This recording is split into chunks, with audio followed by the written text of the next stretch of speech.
The world has seen plenty of performers go from rebel to road warrior. Left the building. But when Elvis Presley did it, the world took note.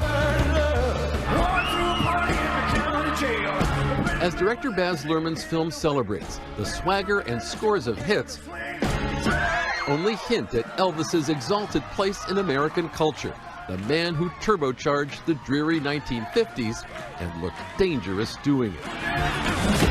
If you're looking for trouble, you came to the right place.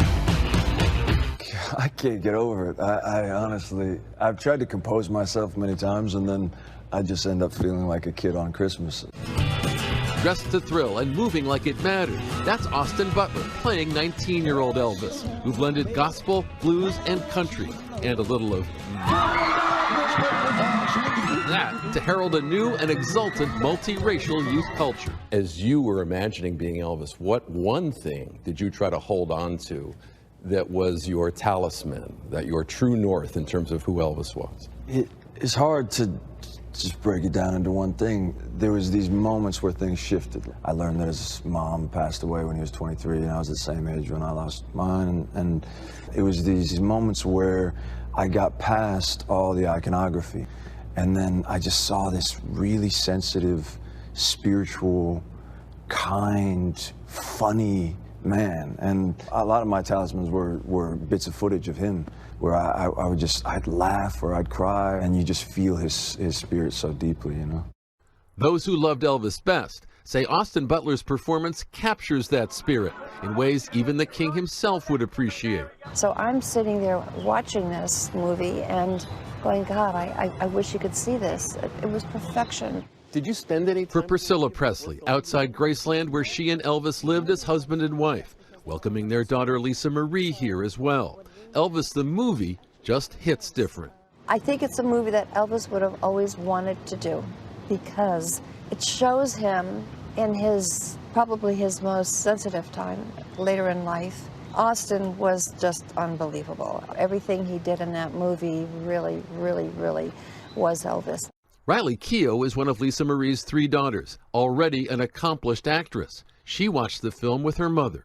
I could immediately see the work that Austin put into it, and Baz as well, and that Austin particularly had gotten it right, and that was really emotional.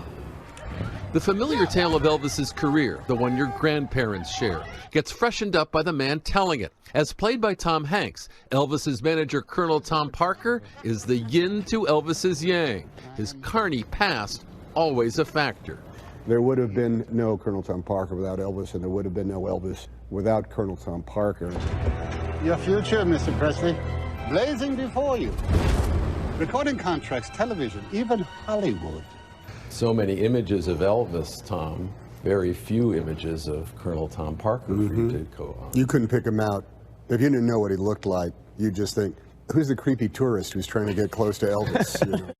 Oh, baby, baby. What he saw, those, not just the girls, but the girls' mothers, and also the men who suddenly became like, oh, this only comes around once in a generation. I know what to do with this. To mark the Elvis Presley anniversary, Colonel Parker is playing host in the Elvis Suite. Much mystery surrounds the Colonel's life. One of the few TV interviews he ever granted was with Nightline's Ted Koppel. Elvis's success was part Elvis, part Colonel Parker. Tom Hanks using this rare interview as source material while transforming for the role. The trope is he was an evil guy who manipulated Elvis. But even Priscilla said Elvis could have said no. There would have been a price to pay, but he could have said no. You ain't nothing but a hound dog. When the Colonel got Elvis into living rooms across America, his moves practically melted the screen. Thereafter, the Colonel made Elvis a movie star, but mediocre film work. Don't you like it? Oh, I love it. Blue Hawaii, anyone? Clam bake? During the 1960s, sapped Elvis's creativity. What was it like when he didn't get to record the songs he wanted to record or be in the movies he wanted to do? Not good. It wasn't good at all. I mean, he'd let us all know when he was upset, and he'd go on a rampage, you know, and cursing the certain people. And then he started realizing Colonel was messing in with his life as far as music choices. Elvis illuminates how the King's musical success was rooted in his love of black culture, something daughter Lisa Marie sought to be included. I was very interested in having You know, the fact that he loved gospel music and would sit outside of the blues bars, and me and Riley both, we had this conversation with Baz. It was, you know, shown that that's where he got his influence from. That's where it started for him.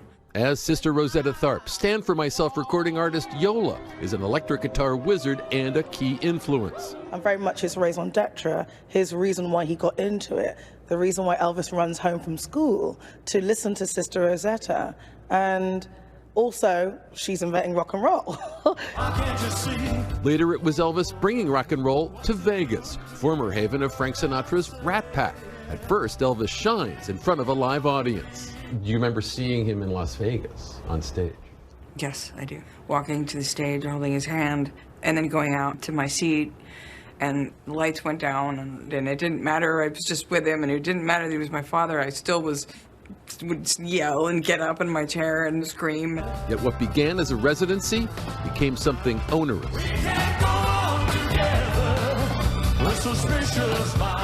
When Austin is singing on stage as Elvis, I got a new song, and the lines are, I'm caught in a trap, I can't get out. The Colonel is signing, you know, him for a lifetime of eternity inside this golden cage. We always kept in touch with each other, always. You know, he'd call at all hours of the night, 2 o'clock, 3 o'clock, depending, from his bathroom or his dressing room, and kind of tell me his woes and what was going on and what he didn't like, or a great song that he played that he loves, that he wants to do. Never met anyone like you. I hope not. She's portrayed in the film by Olivia DeJonge. It was, you know, you guys against the world, and sort of Bonnie and Clyde. It was like this, they were best friends. His creative frustration and inability to be truly free is ultimately what families say led to his demise. Colonel Parker working alongside Presley until his untimely tragic death at age 42. You've had a lot of tough times in that house behind you there. How has your feeling about those days changed? So much more understanding when in the middle of, let's say, an upset that Elvis would have. I didn't quite put the pieces together yet where it was going. You know, that his anger and his frustration was his lack of his not being able to do what he wanted to do. Presley's family members have rallied around this film, which they feel finally captures their beloved Elvis with grandeur and sensitivity.